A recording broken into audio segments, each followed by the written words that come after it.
এই দেশের মাটিতে হিন্দু মুসলমান সবাই রক্ত দিয়েছি, আমরা জীবন দিয়েছি, আমরা ভারত স্বাধীন করেছি। আমরা এখনো ইন্ডিয়া গেটে মোটা মোটা করে স্বাধীনতা সংগ্রামীদের নাম লেখা আছে। 92,000 স্বাধীনতা সংগ্রামীদের নাম পাওয়া যায়। সবচেয়ে বেশি রক্ত আর জীবন দিয়েছি যারা, সব তো ছিলাম 62,000 দাড়িওয়ালা টুপিওয়ালা মুসলমান যারা। অথচ প্রশাসন ওদের হাতে, এখন ক্ষমতা ওদের হাতে, অস্ত্র ওদের হাতে, রাজা ওদের, ওরা যা চাইবে এখন তাই করবে। মসজিদগুলোকে মন্দির বানাবে, মাদ্রাসাগুলোকে ভেঙে দেবে, মাজারগুলোকে ভেঙে দেবে।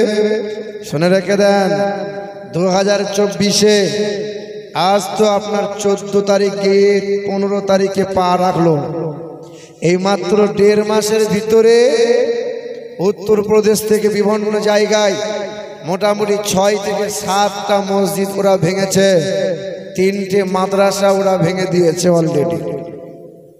আমার সোনার টুকরো বন্ধুরা, আমার সুধী মানুষেরা, তারপরেও আমার আল্লাহ পাক তার বান্দাদেরকে বলে, বান্দারে ওয়ালা তাসুবুল্লাযীনা ইয়াদউনা মিন দুনিল্লাহ, তোমরা যেন কোনো দেব দেবী নিয়ে ছোট বড় কথা বলিও না, তোমরা যেন কোনো ধর্ম নিয়ে বাজে মন্তব্য করিও না।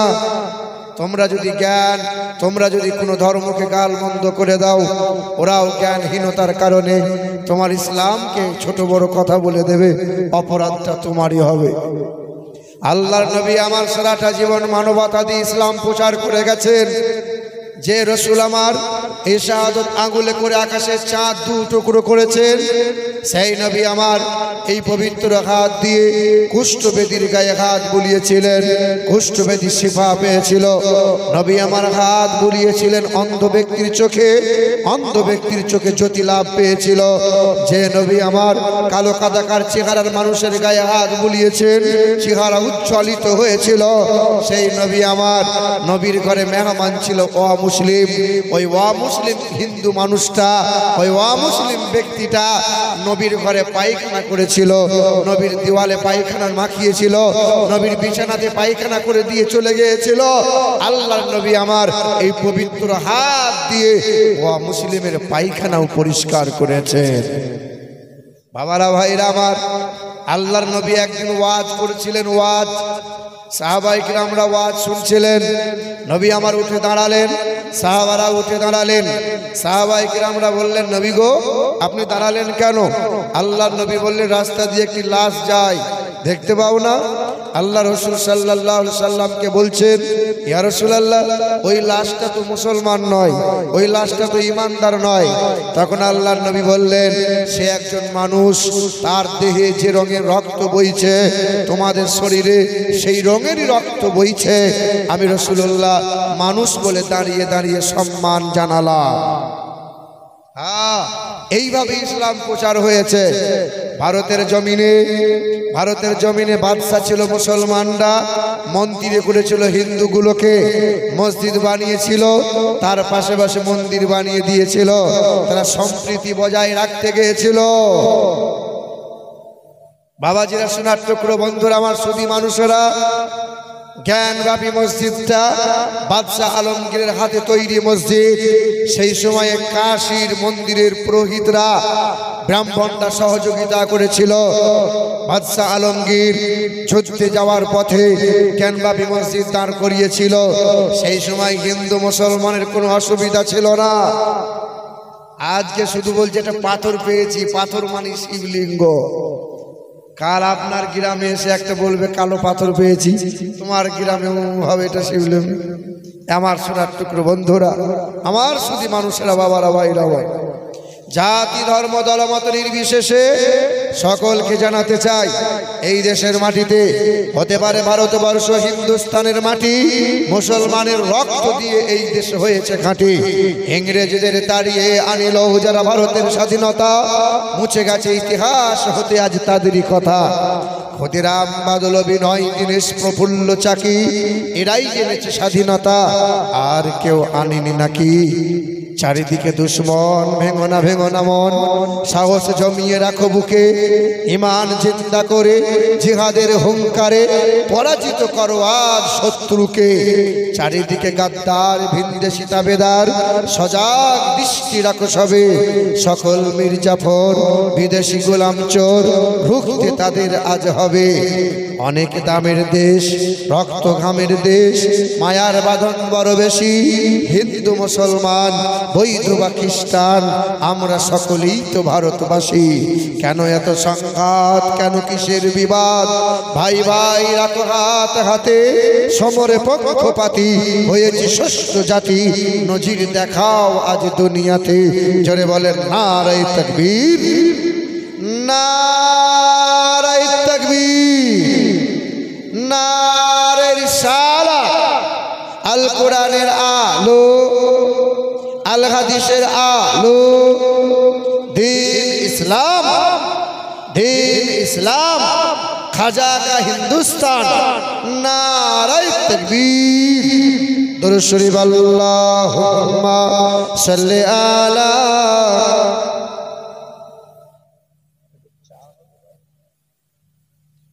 ওয়া আলা আলি সাইয়্যিদিনা।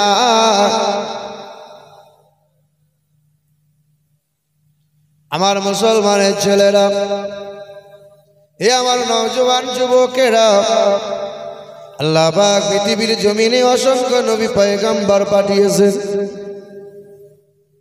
প্রতিটা নবী পয়গম্বরগণকে নবুয়ত আর রিসালাতের সত্যতা স্বরূপ আল্লাহ মুজিজা দান করেছিলেন। আমার আপনার প্রাণপ্রিয় রাহমাতাল লিল আলামিন জনাবে মুহাম্মদুর রাসূলুল্লাহ সাল্লাল্লাহু তাআলা আলাইহি ওয়াসাল্লামকে আল্লাহ পাক মুজিজা দান করেছেন, অসংখ্য মুজিজা দান করেছেন। তার মধ্যে সর্বশ্রেষ্ঠ মুজিজা হলো আল কোরআন। পৃথিবীর জমিনে যত নবী পয়গম্বর এসেছেন, তিনারা যখন বিদায় নিয়েছেন, মুজিজাগুলো বিদায় নিয়েছে। কিন্তু আমার আপনার নবী রাহমাতাল লিল আলামিন যখন তিনি চর্মচোখ থেকে আড়াল হয়ে গেলেন, বিদায় নিয়ে নিলেন, পৃথিবীর সর্বশ্রেষ্ঠ মুজিজা যার নাম হলো কোরআন, এই কোরআন কি হারিয়ে গেছে? কোরআন আছে না নাই? কাল থাকবে কি থাকবে না? পৃথিবীর জমিনে মসজিদগুলো ভেঙে দাও, মাদ্রাসাগুলো গুড়িয়ে দাও, মাজারগুলো ভেঙে দাও, কিন্তু পৃথিবীর মাটিতে যদি একটা হাফেজ কোরআন দাঁড়িয়ে থাকে, আবার লক্ষ দিক আবার কোরআন জিন্দা হয়ে যাবে। কোন ব্যক্তি যদি মনে মনে ভাবে যে কোরআন যত আছে গ্রামগঞ্জে মসজিদ মাদ্রাসায়, কোরআনগুলোকে বস্তায় বড় নদীতে ভাসিয়ে দাও, কোরআনগুলোকে সব এক জায়গায় করে আগুনে পুড়িয়ে দাও, কোরআন হারিয়ে যাবে। যদি আগুন লেগে ধ্বংস হয় পৃথিবীর সব বইয়ের দোকান, তবু বিশ্ব থেকে হারাবে না পবিত্র কোরআন। বলো কেমন করে করবে ধ্বংস আগুনের তেজ? আরে বিশ্বে ভরা লক্ষ লক্ষ আছে কোরআনের হাফেজ। আবার তারা কোরআন ছাপাবে, তারা বাঁচাবে কোরআনের সম্মান। পৃথিবী থেকে কোরআন হারাতে যাবে কোনোদিন কেউ পারবে না। এ বাবাজিরা, ভাইরা আমার, মুসলমানের ছেলেরা, নওজোয়ান যুবকেরা, কিছুদিন আগে যখন বাবরি মসজিদে রাম মন্দির হলো, 400 বছরের মসজিদটা ভেঙে তারা শহীদ করে দিল। 1992 ডিসেম্বরের 6 তারিখে শহীদ করে দেওয়া হলো।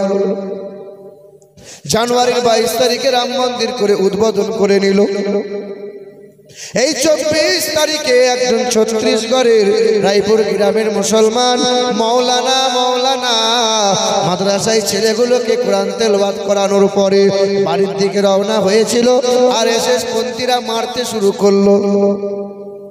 এত মারলো সারা শরীর রক্ত ভিজে গেল, রক্তে রঞ্জিত হয়ে গেল।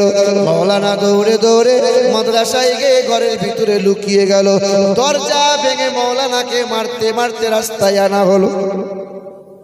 এলাকার মানুষ ফেলফেলিয়ে চেয়ে দেখে, জিজ্ঞাসা করে কারণ কি, তোমরা কি কারণে মাওলানা সাহেবকে মারো? খবর পাওয়া যায় আরএসএস পন্থীরাই আবার বলে 22 তারিখে রাম মন্দির উদ্বোধন হলো, আমাদের খুশির দিন। আর 24 তারিখে মাওলানা নাকি ফেসবুকে লিখেছিল, আরে শহীদ করা হয়েছে বাবরি মসজিদ শহীদ।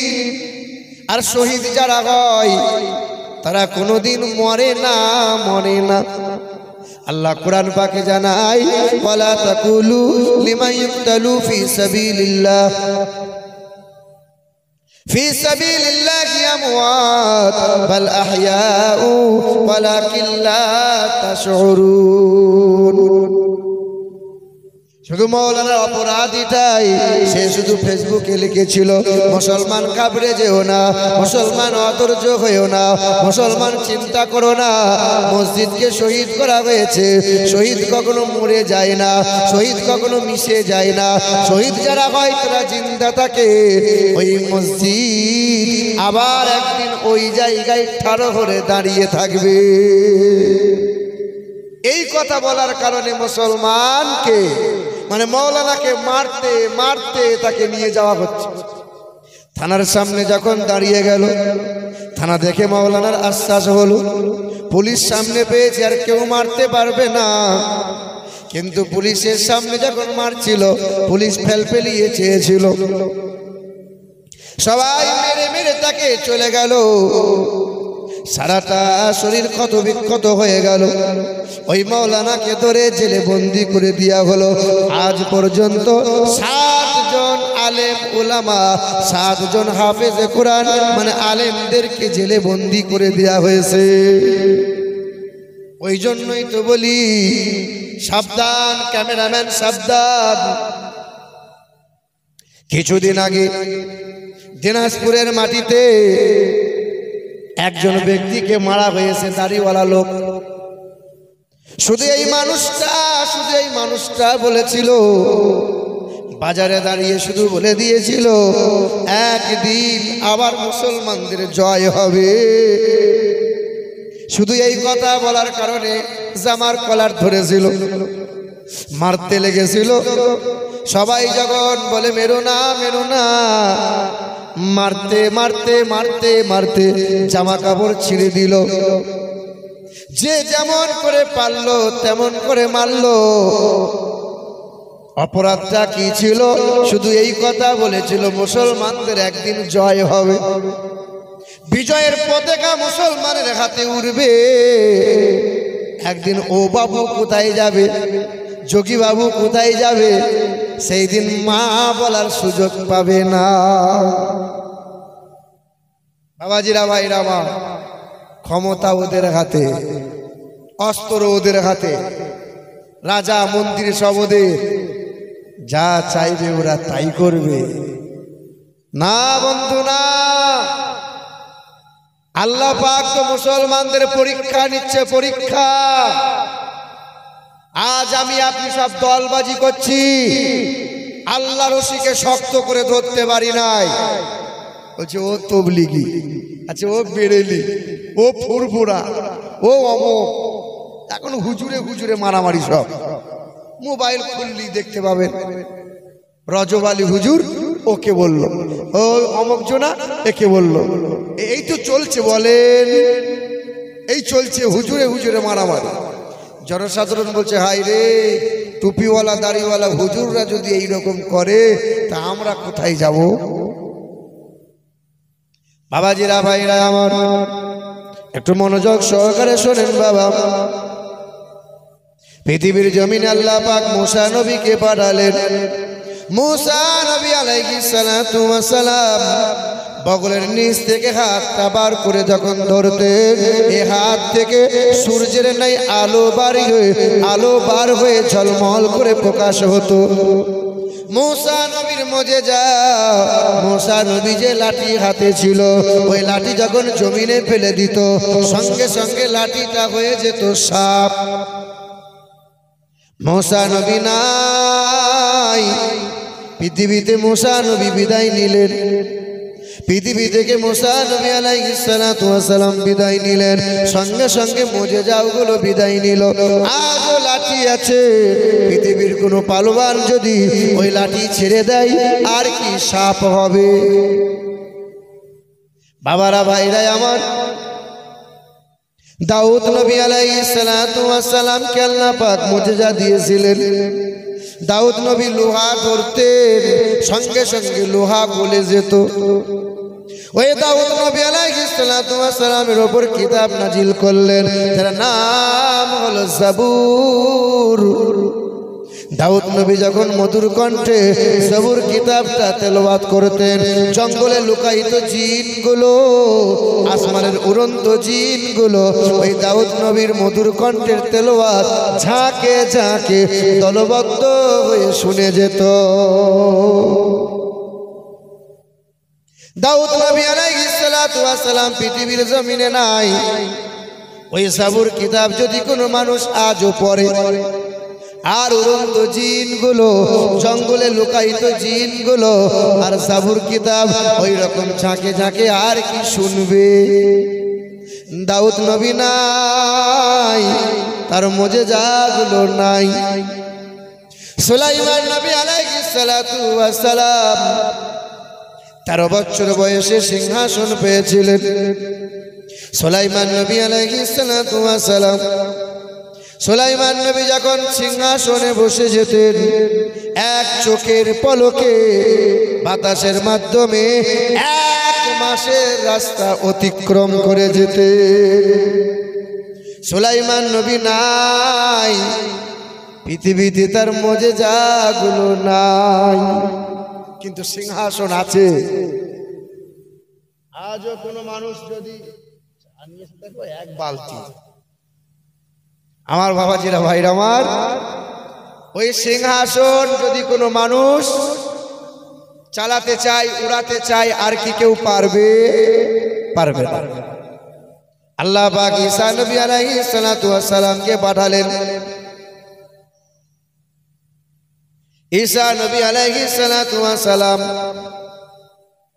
কুষ্ঠব্যাধির গায়ে হাত বোলাতেন, সঙ্গে সঙ্গে ভালো হয়ে যেত।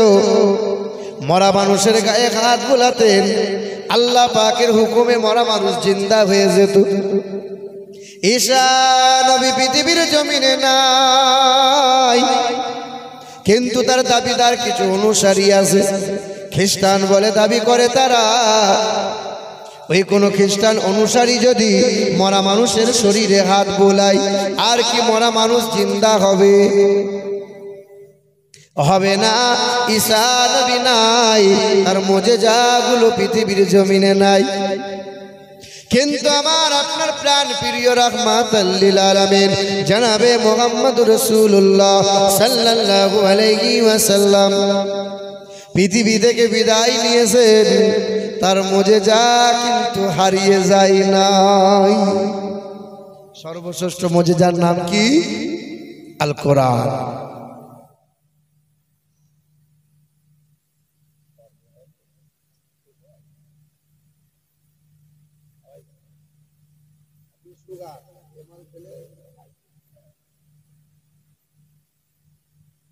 বাবাজিরা ভাইরা আমার, এই দেখেন, এই যে কোরআন হলো সর্বশ্রেষ্ঠ মুজিজা। কোরআনের ছোঁয়া পেয়েছে যারা, দামি হয়েছে না হয় নাই? রেহেল রেহেল, কাঠের রেহেল, কাঠের সরঞ্জাম, চেয়ার টেবিল আছে।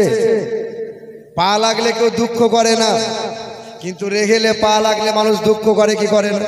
কেন করে?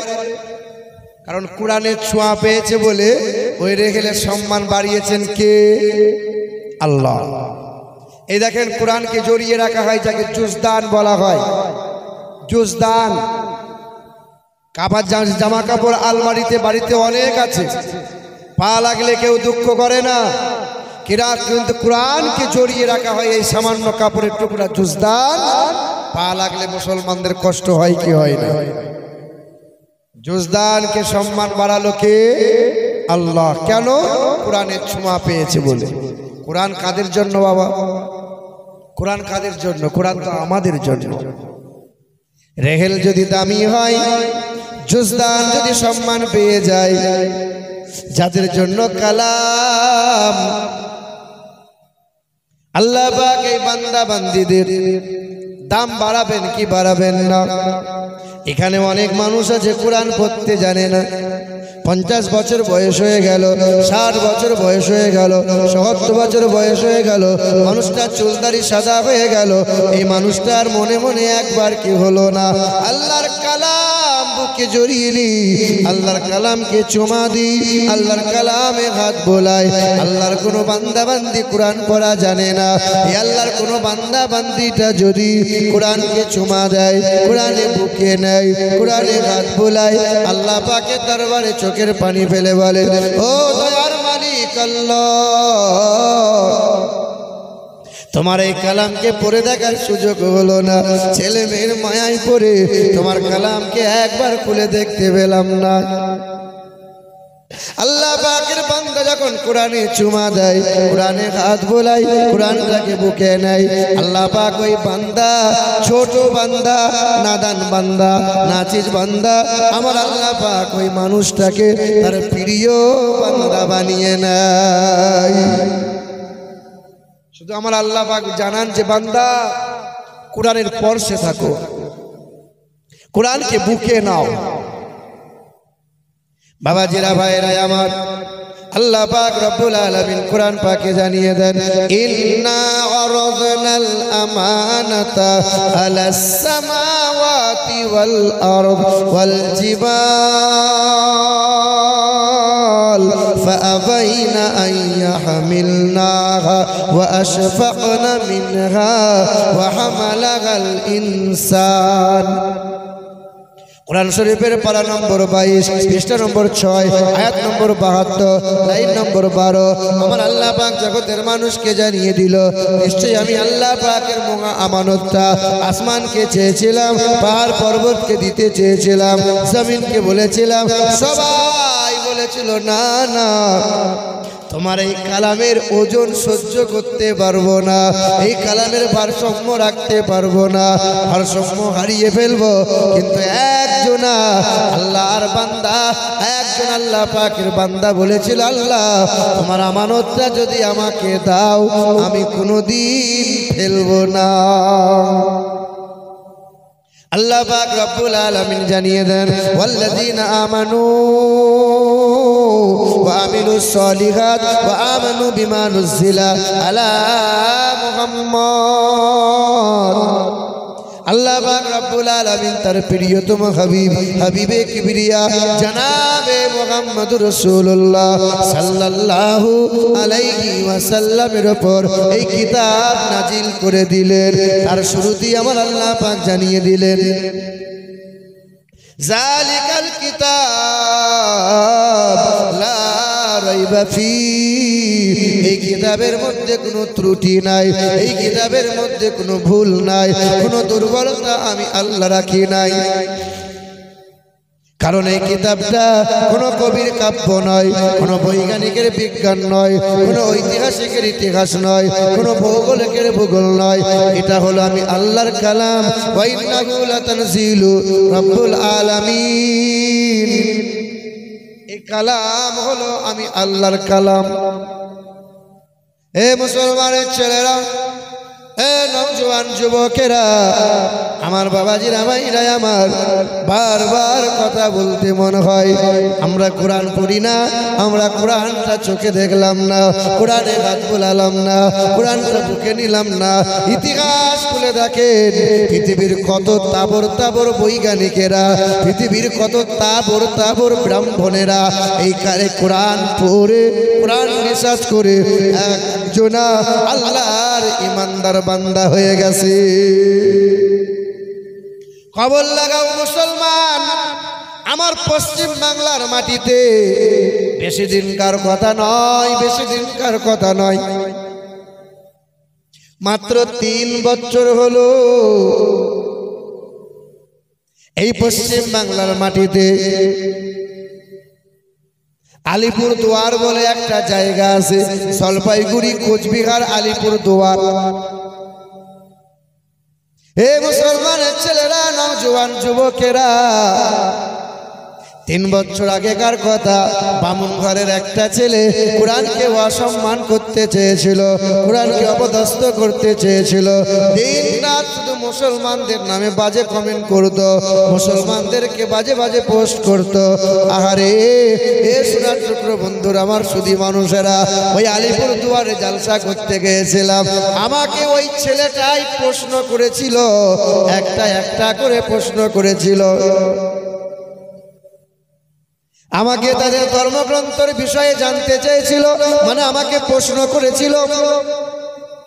আমি ওই ছেলেটার প্রশ্নের উত্তর দেওয়ার পরে আমি বললাম, বাবু তুমি আমার সঙ্গে একটু দেখা করিও। জালসা শেষ হয়ে গেল, গেরুয়া কালারের জামা পরে, প্যান্ট শার্ট পরে, গেরুয়া কালারের পোশাকটা পরে আমাকে দেখা করতে এসেছে। তার নাম নিলাম, তার নম্বর নিলাম, তার নাম, তার অ্যাকাউন্টটা চেক করে করে দেখলাম এই ছেলেটা শুধু মুসলিম বিরোধী কথা, ইসলাম বিরোধী পোস্ট, বাজে বাজে কমেন্ট করে, বাজে বাজে ইসলাম বিরোধী কথা বলে। কখনো কাবাকে বলে ওটা শিবের জায়গা, আমাদের কাবা ঘর, কখনো বলে কাবা হলো শিবের জায়গা।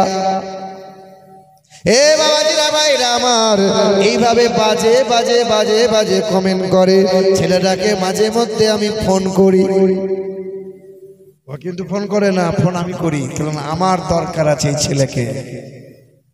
এ বাবাজিরা, ভাইরা আমার, ছেলেটা শিক্ষিত ছেলে, চাকরি পায় নাই, করবে কি করবে কি, এইরকম ইসলাম বিরোধী বাজে পোস্ট করে করে ভাইরাল হবে, পরবর্তীতে নেতা হবে, নেতা।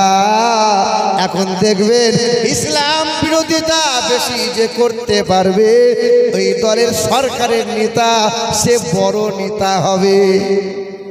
কি বলছেন বলেন বাবাজিরা, ভাইরা আমার, হে সোনার টুকরো বন্ধুরা, আমার সুধী মানুষেরা, 2022 সালের মার্চ মাসের 6 তারিখে আবার গিয়েছিলাম সেই জায়গাতে। ওই ছেলেটাকে বললাম, আমি তোমার জন্য একটা কোরআনের অনুবাদ নিয়ে এসেছি বাবা, তোমাকে একটু বসে পড়া লাগবে, তোমাকে একটু রাতের বেলায় ঘরে বসে বসে পড়া লাগবে। ছেলেটা যে যে প্রশ্নগুলো করেছিল কোরআন থেকে আমি সব একটা একটা করে দেখিয়ে দেখিয়ে দিলাম। আর শোনো, তোমার মনের ভিতরে ইসলাম বিরোধী যত প্রশ্ন আছে তুমি এই কিতাবে পাবে। জীবনে কোরআন তুমি পড়ো নাই, কোরআন বিরোধী কত কথা লিখেছো, জীবনে আমার নবীকে দেখলে না, আমার নবীর চরিত্র কোনোদিন পড়লে না, কিন্তু নবীর বিরোধী তুমি কত কথা লিখেছো, মসজিদের বিরুদ্ধে লিখেছো, কাবা মক্কা মদিনার বিরুদ্ধে লিখেছো। খোকা যুবক, তোমাকে কোরআনটা পড়া লাগবে। বাবারা, ভাইরা আমার, এই ছেলেটাকে কোরআন দিলাম, বাংলায় অনুবাদ, কানজুল ইমান। তুমি তো আরবি পড়তে পারবে না, কোরআন বাংলাতে পড়ো, অনুবাদগুলো পড়ো। এ মুসলমানের ছেলেরা, নওজোয়ান যুবকেরা, 1 মাস হয়ে গেল, 2 মাস হয়ে গেল, 7 মাস পরে ওই ছেলেটা, ওই যুবকটা, শুধু নামটা বলছি না আর গ্রামের নামটা আমি বলছি না, সে শুধু অনুরোধ করেছে, হুজুর আমার নাম আর গ্রামের নামটা যেন কাউকে বলিয়েন না। এ বাবাজিরা, ভাইরা আমার, শুধু এতটুকু আমাকে আপনাকে বুঝাতে চাইছি, আমরা মুসলমান হয়ে কোরআন কেন পড়তে পারবো না, মুসলমান হয়ে কোরআন কেন রিসার্চ করতে পারবো না, পৃথিবীর সব বিষয়ে হিসাব রাখতে পারি, কেন কোরআন নিয়ে হিসাব নিতে পারলাম না, কোরআন কেন পড়ে জীবন সুন্দর করতে পারবো না।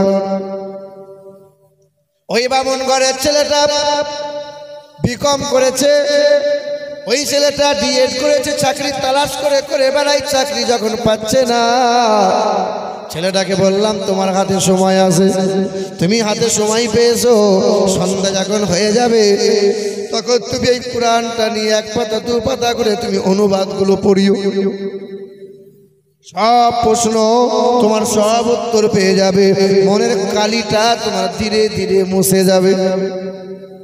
মার্চ মাসের 6 তারিখে 22 সালে তার হাতে একটা কোরআন তুলে দিলাম। 2022 পার হয় নাই রে মুসলমান। 2022-এর নভেম্বরের 14 তারিখে কোচবিহারে মাহফিল করতে গিয়েছিলাম। ছেলেটা বলল, বাবা, ছেলেটা আমাকে বলছে, বাবা আপনার সাথে একটু দেখা করতে যাই। আমি করবে কি? বলে আমি আর নয়, আমি কোরআনকে বন্ধু বানিয়ে নিয়েছি, কোরআনের ওপর অবিচল আমি সারা জীবনটা থাকতে চাই। আমি কোরআনকে মোহাব্বত করে নিয়েছি, আমি কালেমা পড়ে আপনার হাতে হাত রেখে ইমানদার হতে যাই। জোরে বলো সুবহানাল্লাহ। বাবাজিরা, ভাইরা আমার, নিউ কোচবিহার রেল স্টেশনে ছেলেটা আমার জন্য অপেক্ষা করে, 4 চাকা নিয়ে দাঁড়িয়ে আছে। আমি কোথায় যাব? বলে বাবা আপনি যেখানে বলবেন সেখানে যাব। একটা হোটেলে উঠলাম, সেখানে গেলাম, কয়েকজন মুসলমানদেরকে ডাক দিলাম। আমি তোমরা সাক্ষীর প্রয়োজন আছে। বাবারা, ভাইরা আমার, সোনার টুকরো বন্ধুরা, নভেম্বরের 14 তারিখে 2022-এ ওই ছেলেটা কোরআনটা নিয়ে এসেছে, বুকে কোরআনটা নিয়ে পাক পবিত্র অবস্থায় গোসল করে চলে এসেছে। ওই ছেলেটা কয়েকজন মুসলমানকে সামনে সাক্ষী রেখে ছেলেটা উচ্চ স্বরে বলল, কালমা লা ইলাহা ইল্লাল্লাহু মুহাম্মাদুর রাসূলুল্লাহ, কালেমা পড়ে ইমানদার হয়ে গেল। ছেলেটা আমাকে বলল, হুজুর আমাকে একটা নাম দেন। আমি একটা নাম দিলাম, ওর নাম দিয়েছি আব্দুর রহমান। এখনো নামটা চেঞ্জ করতে পারে নাই, পারিবারিক কারণে আর কিছু সমস্যার কারণে। বলছি হুজুর আপনি আমার নামটা যেন বলবেন না, আমার গ্রামের নামটা যেন এখন কাউকে বলিয়েন না। হে মুসলমান সোনার টুকরো বন্ধুরা, হ্যাঁ হ্যাঁ, দিনাজপুরের মাটিতে শুধু মুসলমানটা বলেছে একদিন মুসলমানদের হাতে বিজয়ের পতাকা উড়বে। আমি আমিরুল ইসলাম বলে দিয়ে গেলাম, একদিন দেখে নিও। আজকে যারা ইসলাম বিরোধী কথা বলে, আজকে যারা মসজিদ ভাঙার জন্য দৌড়ে আসে, আজকে যারা কোরআনকে অপমান করে, একদিন দেখতে পাবে কাল তারা ইসলামকে বুকে জড়িয়ে নেবে। যারা ছুঁই ছুঁই করে, সরস্বতী পূজার জন্য আমার গাড়ি আটকেছে, গাড়ি আটকে আমার কাছে টাকা নেবে। তাই বললাম, হ্যাঁ রে, তোরা হিন্দু ঘরের ছেলে, আমরা মুসলমান, আমাদের এঁটো তোরা খাবি না। আমরা যদি হিন্দু পাড়ায় গিয়ে কলে মুখ লাগিয়ে জল পান করি তো 7 বার ধুবি। তোরা নাকি গঙ্গা জল দিয়ে শরীর ধৌত করো, পাকই হও, মানে না পাক ছিল, অনেক পাপ করেছে, গঙ্গা জল দিয়ে গঙ্গা স্নান করলে পাপ মুক্ত হয়। অনেক সময় দেখা যায় আমাদের মুসলমানদের কসাইরা গরুর মাংস কাটে, ওই হাতে টাকা নিয়ে পকেটে রাখে। অনেক টাকাতে দেখবেন রক্তের ছাপ থাকে, থাকে কি থাকে না? বলো বন্ধু, এই টাকা আমার পকেটে, কাল এই টাকা তোমার পকেটে। এই টাকাই রক্তের লাল, গরুর রক্তের লাল দাগ থাকে, খাসির মাংসের রক্তের লাল। হ্যাঁ, এই যে রক্ত মাখা টাকাটা তোমার পকেটে থাকে। আবার মুসলমানদের টাকা নিয়ে তোমরা সরস্বতী পূজা করো, কোন গঙ্গা জল দিয়ে টাকাটা শুদ্ধ করবে বাবা? বলো না। না, চায়ের দোকানে বসলে পরে হিন্দু মুসলমান, হিন্দু মুসলমান খুব কথা হয়। বলেন তো, আপনার গ্রামে গ্যাসের সিলিন্ডার আছে, ওই গ্যাসের সিলিন্ডারে হিন্দুরা রান্না করে, মুসলমানরাও রান্না করে। আমাদের মুসলমান ঘরের বৌমা খাসির মাংস, গো মাংস রান্না করে। গ্যাসের সিলিন্ডার যখন শেষ হয়ে যায়, কোম্পানির বাড়িতে ফিরে যায়। আচ্ছা, কোনোদিন ওই ইন্ডিয়ান গ্যাস বলো, ভারত গ্যাস বলো, গঙ্গা জল দিয়ে ধুয়ে দেয়? ধুয়ে দেবে? দেয় না। গ্যাস পরিপূর্ণ হয়ে গেল, গ্যাসের সিলিন্ডার ফিরে এলো। মুসলমান ঘরের বৌমা যে রান্না করেছিল ওই সিলিন্ডারটা কালকে দেখি বামুন পড়াই গেল। হিন্দু ঘরের বৌমা দেখি ওই সিলিন্ডারে রান্না করে, কিন্তু কোনোদিন ছুঁই লাগে না।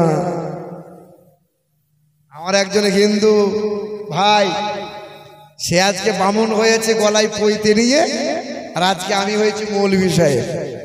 কিন্তু একসাথে কলেজ গিয়েছিলাম, এক থালায় খাবার খেয়েছিলাম। আজকেও আমার সাথে কথা বলতে ভয় লাগে, ভয় করে।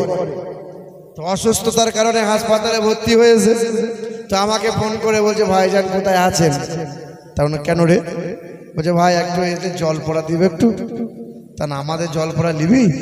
তা নে।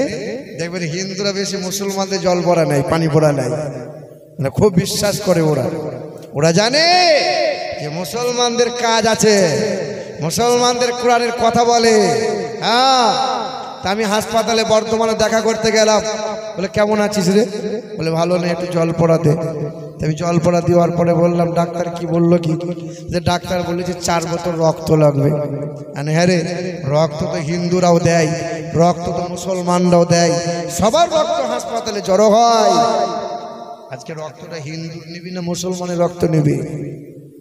তখন আমাকে বলে, দেখ ভাই, তুই আরে হিন্দু মুসলমান করে এসব পাক লাগাস না, যে কোনো একটা রক্ত দিয়ে আমাকে সুস্থ কর আগে, হিন্দু মুসলমান পরে হবে। কি বলছেন বলেন? বাবাজিরা, ভাইরা আমার, ওরা তো জানে না। দেখবেন যারা বেদ পড়ে, রামায়ণ পড়ে, পণ্ডিত মানুষ যারা, তারা হিন্দু মুসলমান কোনোদিন বিভেদ বিচ্ছেদ করে না। হিন্দু মুসলমান করে না। ওই চুনুপুটিগুলো জীবনে যারা ধর্মগ্রন্থ পড়ে না, ধর্মের ব্যাপারে জ্ঞান রাখে না, তাদের কাছে ধর্মে তাদের সম্মান পায় না। তারা দেখবেন হিন্দু মুসলমান বলে বেশি লাফালাফি করে, তারা খুব লাফালাফি করে। কিন্তু বেদ বলে দিয়েছে, শোনো, নিরপলিঙ্গ ছিদ দৃশ্য নাম ইথাং কৌলগত প্রায় জনিষু পরধর্মনি ধর্মত্তনৈষাতেন ভগবান বতরিষ্যতি অতোত সংভবিষ্যতে মনংসে ভেষদানি বৌ বাসুদেবঙ্করঙ্গীতি পণ্যকান্দানি স্পর্শম। বেদ বলে দিয়েছে, সেই মহান প্রতিপালকের দরবার থেকে আসবেন একজন গুরু। তিনি একটা ধর্মের গুরু হবেন না, তিনি হবেন জগৎ গুরু। তিনি যখন পৃথিবীর জমিনে ভূমিষ্ঠ হবেন, নাড়ি কাটা অবস্থায় ভূমিষ্ঠ হবেন। মুসলমানের ছেলেরা, আমার আপনার দয়ার নবী, মায়ার নবী যখন ভূমিষ্ঠ হয়েছিলেন, আমার নবীর কি নাড়ি কাটতে হয়েছিল? না না, মেয়েদের যখন মেন্স বন্ধ হয়ে যায়, জানতে হবে ওই মহিলার পেটে বাচ্চা জন্ম নিয়েছে, বাচ্চা ভূমিষ্ঠ হবে, ওই নারী কাটতে হয়। কারণ নারীর সাথে মায়ের নারীর যুক্ত হয়ে যায়, না বাকি রক্তটা বাচ্চার শরীরে যায়, বাচ্চা হুষ্টপুষ্ট হয়। আমার আল্লাহ যেন বলতেছিল, আমি না, আমার হাবিবের জন্য না পাক রক্ত খাওয়াবো না। আমার আল্লাহ যেন জান্নাতি খাবারটা কুদরতি হাত দিয়ে মা আমিনার গর্ভে আমার নবীকে খাইয়েছিল। তাই তো নবী যখন ভূমিষ্ঠ হয়েছিল, নারী কাটা লাগে নাই, মানে মায়ের নারীর সাথে কোনো যুক্ত ছিল। বাবারা, ভাইরা আমার, বেদে লেখা আছে, নিরপলিঙ্গ ছিদ এই অতত সংভবিষ্যতে মনংসে ভেষদানি বৌ বাসুদেবঙ্করঙ্গীতি পণ্যকান্দানি স্পর্শম। তিনি হবেন অন্তিম মহামানব, যার চেহারা দিয়ে সুগন্ধি বার হবে, সেই সুগন্ধির সৌরভে দেশের মানুষের মন পবিত্র হবে। তিনি যখন মায়ের পেট থেকে ভূমিষ্ঠ হবেন, লিঙ্গচ্ছেদ দৃশ্য নাম, তিনি যখন ভূমিষ্ঠ হবেন, লিঙ্গচ্ছেদ অবস্থায় ভূমিষ্ঠ হবে। যুবকেরা, নওজওয়ানেরা, আমার নবী যখন ভূমিষ্ঠ হয়েছিলেন, নবীর খাতনা করা অবস্থায় ভূমিষ্ঠ হয়েছিলেন। আচ্ছা বলেন, পৃথিবীর জমিনে সর্বপ্রথমে খাতনা হয়েছিল কার? কার কার কার গো? ইব্রাহিম নবী খলিলুল্লাহ। কিন্তু বেদ বলে দিয়েছে, ওরা দেখবেন মুসলমান থেকে ঠাট্টা করে, কাটোয়া কাটোয়া বলে, কি বলে না? আমাকে বলেছে কতবার, স্টেশনে দাঁড়িয়ে আছি, বুঝে কাটোয়া মোল্লা, কাটোয়া মোল্লা, এরকম করে ঠাট্টা করেছে। কিন্তু ওরা জানে না, জানে না ওদের বেদে লেখা আছে, রিপলিঙ্গ ছিদ বিশ্ব নাম আম সন্ত সরতি শতপতি মার মেহে সুন্দরম মঙ্গলম নরসংস। পৃথিবীর জমিনে জগৎ গুরুর আবির্ভাব হবে, তিনি যখন ভূমিষ্ঠ হবেন, লিঙ্গচ্ছেদ অবস্থায় ভূমিষ্ঠ হবেন। ইসলাম ধর্ম এত ছোটখাটো ধর্ম নয় রে বাবা। আমেরিকার দেশের বড় বড় বৈজ্ঞানিকরা রিসার্চ করেছিল, 4 বছর রিসার্চ করার পরে বড় বড় পণ্ডিত বৈজ্ঞানিকরা বলেছিল, পাদ্রীরা আমাদের খ্রিস্টান ধর্মে শিশুকালে বাচ্চাদের খাতনা করে দাও, খাতনা করে দাও। আজ খ্রিস্টানদের খাতনা করে দেয়া হয় কেন জানো নাকি? ওই দিন বৈজ্ঞানিকরা বলেছিল, 4 বছর ধরে রিসার্চ করলাম, 4 বছর ধরে রিসার্চ করে জানতে পারলাম মুসলমানদের খাতনা করা হয়, মুসলমানরা পেশাব করে পানি নেয়। এই 2টা কারণে লজ্জা স্থানে 4টে রোগ হয় না। কটা রোগ হয় না? 1 নম্বর, যারা পেশাব করে নিয়মিত পানি নেয়। আচ্ছা বলুন, 100-র মধ্যে 100টা পুরুষ পেশাব করে পানি নেয়? নেই না। ও গরু ছাগলের মতো পেশাব করে লজ্জা শরম করে না। পেশাব করে তো অর্ধেক পেশাব লুঙ্গিতে মুছে নেয়, আবার বলে আমি মুসলমানের ছানা। আমার আল্লাহ বলেন, ওয়ালাকাদ যারআনা লিজাহান্নামা কাসীরাম মিনাল জিন্নি ওয়াল ইনস লাহুম কুলুবুল লা ইয়াফকাহুনা বিহা ওয়া লাহুম আ'ইনুল লা ইবসিরুনা বিহা ওয়া লাহুম আযানুল লা ইয়াসমাউনা বিহা কাল আনআম। বোঝেও বোঝে না যারা, বিবেক আছে বোঝে না, দেখেও দেখে না যারা, চোখ আছে দেখে না, শোনেও শোনে না যারা, কান আছে শোনে না, উলাইকা কাল আনআম। তারা কখনো মানুষ হতে পারে না, এটা মহান মালিকের ঘোষণা। কোরআনেতে পারা নম্বর 9 পৃষ্ঠা নম্বর 13 লাইন নম্বর 1। সন্দেহ হলে কোরআন খুলে দেখ, আমার আল্লাহ পাক রব্বুল আলামিন জানিয়ে দেয়। গরু ছাগল লজ্জা শরম করে না, যেখানে চাই পেশাব করে, পেশাব করে গরু ছাগল পানি নিতে হয়। আর যারা পেশাব করে মুসলমান পানি নেয় না, সমাজ যারা মানে না, জানতে হবে গরু ছাগলের চাইতে খারাপ, তারা মানুষ না। গরু ছাগলকে খোলা পানি দাও, গরু ছাগলকে টাটকা পানি, ফিল্টার পানি, নদীর পানি দাও। পিয়াস লেগেছে গরু ছাগল পান করে নেয়। আর মুসলমানের ছেলে যদি খোলা পানি, হালাল পানি, হারাম পানি এটা যদি বুঝতে না পারে, এখন তো মুসলমানরাও পান করছে, করছে কি করছে না? আপনাদের এলাকার ছেলেরা তো খায় না? খায়। যে মদ পান করে তাকে কুকুর বিড়ালে ঘৃণা করে, যে শরাব পান করে সমাজের মানুষ তাকে ঘৃণা করে, যে শরাব পান করে তার ছেলে মেয়ে মাথা উঁচু করে দাঁড়াতে পারে না, যে শরাব পান করে সমাজের মানুষ তাকে দুনয়নে দেখতে পারে না। মাতাল মদ খেয়ে উপর হয়ে শুয়ে আছে ন্যাংটো হয়ে, দেখেননি?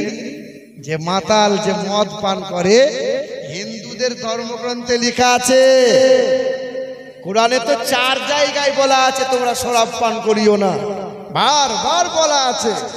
শরাব পান করলে পরে জান্নাতের সুগন্ধি কোনোদিন পাবে না। হিন্দুদের বেদে লেখা আছে তোমরা নেশাগ্রস্ত অবস্থায় কোনোদিন মন্দিরে পা রাখবে না।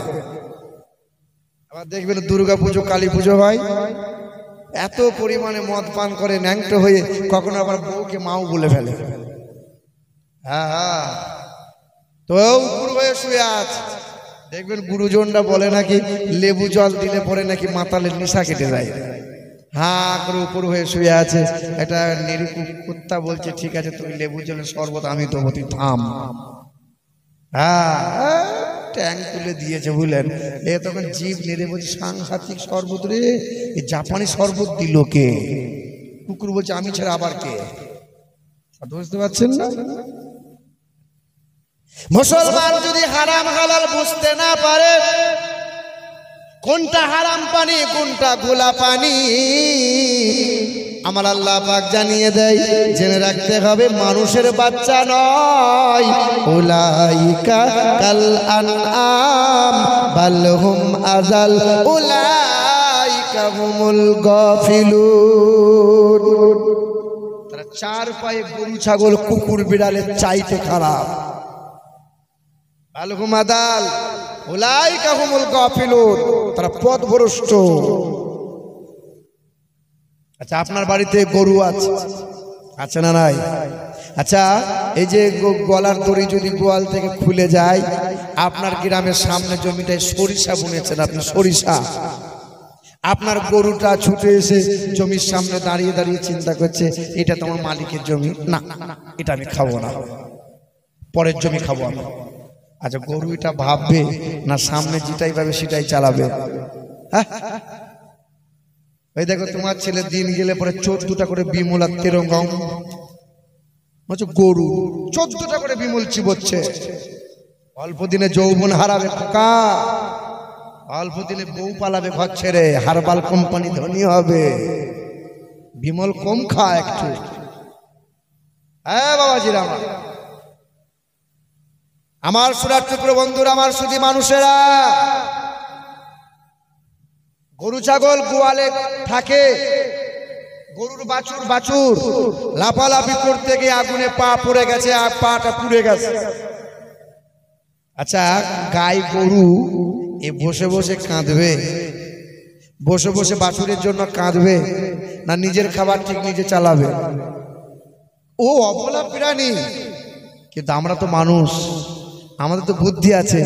হ্যাঁ, একটা মুসলমান কষ্ট পাচ্ছে আর এ বলছে সুবহানাল্লাহ সুবহানাল্লাহ, ও যা যা করছে করুক, ও যে যে মরছে মরুক, যে খেতে পেলো না পেলো ও সব দেখা, আমি তো ঠিক আছি, সুবহানাল্লাহ সুবহানাল্লাহ। হ্যাঁ, কি হবে নামাজ রোজা ইমানদারের বড়াই করে, কি হবে নামাজ রোজা ইমানদারের বড়াই করে, যদি ওই খুদার কোরআন পড়ে থাকে নর্দমাতে।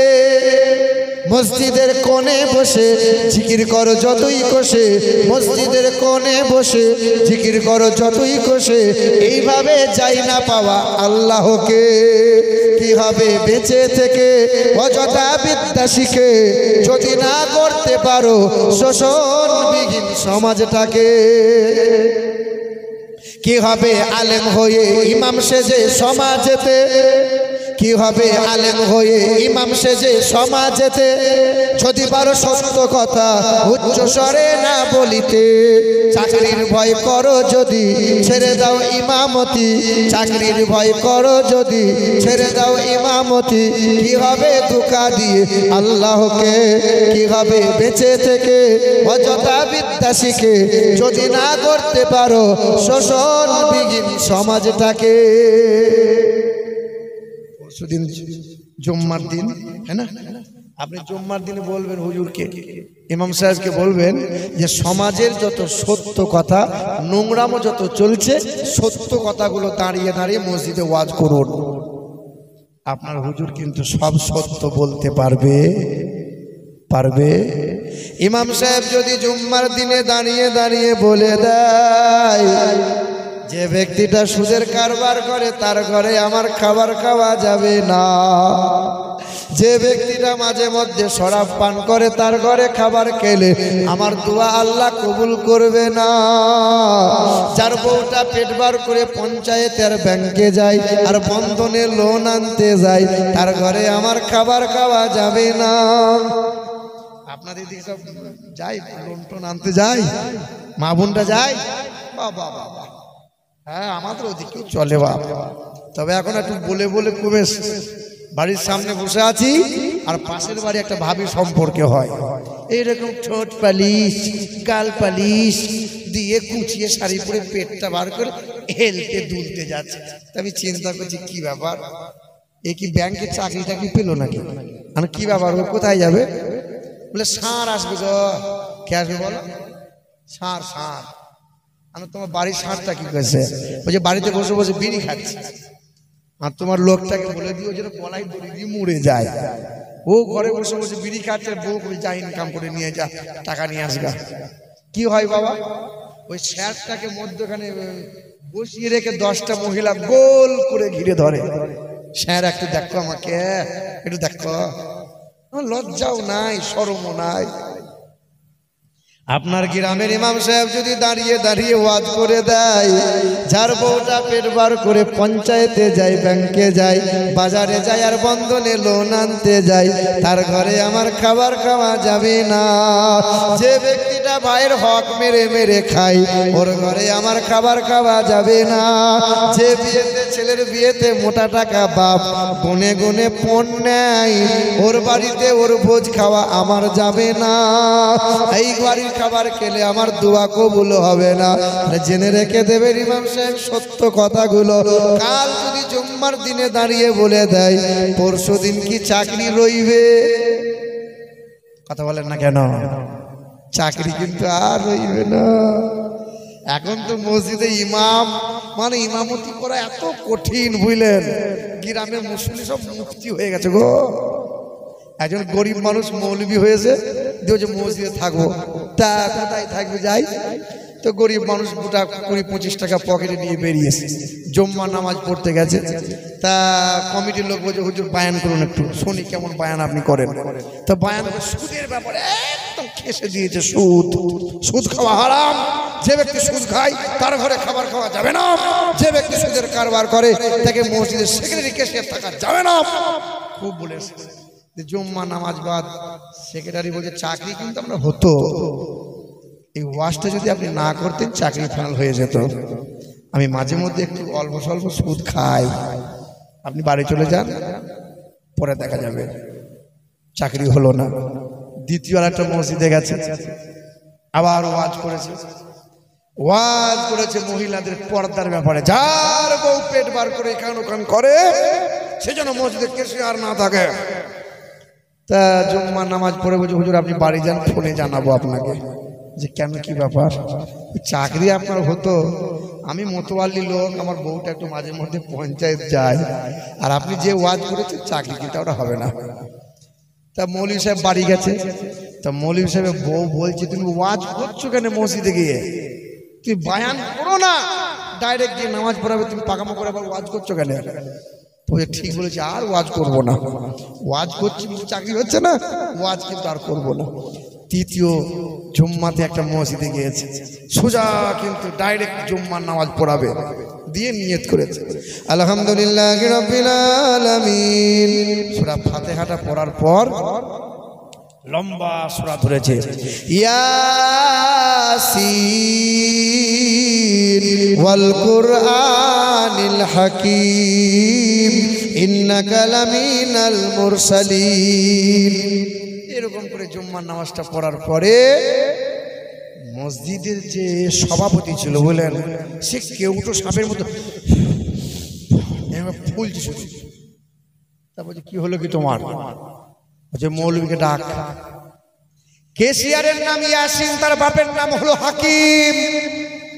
ইয়াসিনের নাম হবে নামাজি, হাকিমের নাম হবে আমার নাম কই? তা বলছে মৌলভী বলছে আমি আর ইমামতি করবো না, আমি আর ইমামতি করবো না, তোরা ইমামতি করে চালা। কথা বুঝতে পারছেন? ইমামতি করা বাপ খুব জ্বালা। কিছু মানুষ দেখবে শুধু মৌলভীদের খোঁচা মারে, এদিকে লোক নাই, আমাদের ওদিকে আছে। কিছু কিছু লোক থাকে সমাজে খোঁচা মারার লোক থাকে, কি থাকে না বলেন? এ বাবা, ইমাম সাহেব বসে ছেলেগুলোকে কোরআন পড়াচ্ছে, একটা মুরব্বী লোক চাকরি থেকে রিটায়ার হয়েছে, বউয়ের কাছে সুখ সম্মান পায় না, তা মৌলভীকে খোঁচা মারবে, মানে এমন এমন প্রশ্ন করবে মৌলভী যেন উত্তর দিতে না পারে।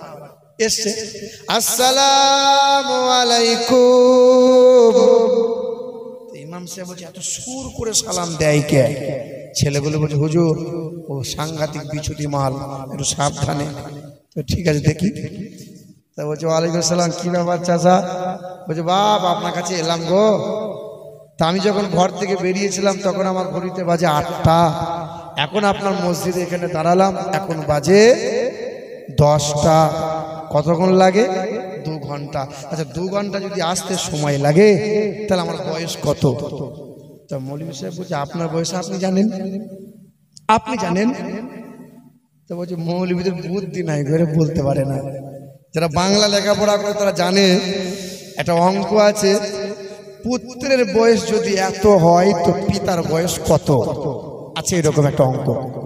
এ কিন্তু ওই হিসেব ধরে প্রশ্ন করেছে 2 ঘন্টা আসতে যদি সময় লাগে বয়স আমার কত। তা 10 বছরের তালবিলিমটা মৌলভী সাহেবের কাছে পড়ছে আর বলছে হুজুর উত্তরটা আমি দেবো। তা দেখবেন যারা মাদ্রাসায় যারা পড়ে তালবিলিম যারা হয় তারা কিন্তু সাংঘাতিক জিনিস। কি বলছেন বলেন? হ্যাঁ খুব। তো 10 বছরের ছেলে তখন বলছে চাচা আপনার বয়স এখন 60 বছর।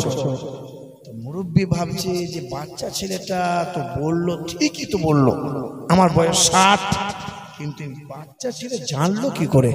বাবা তুই কি করে জানলি আমার বয়স 60 বছর? না চাচা আপনাকে শুনতে হবে না।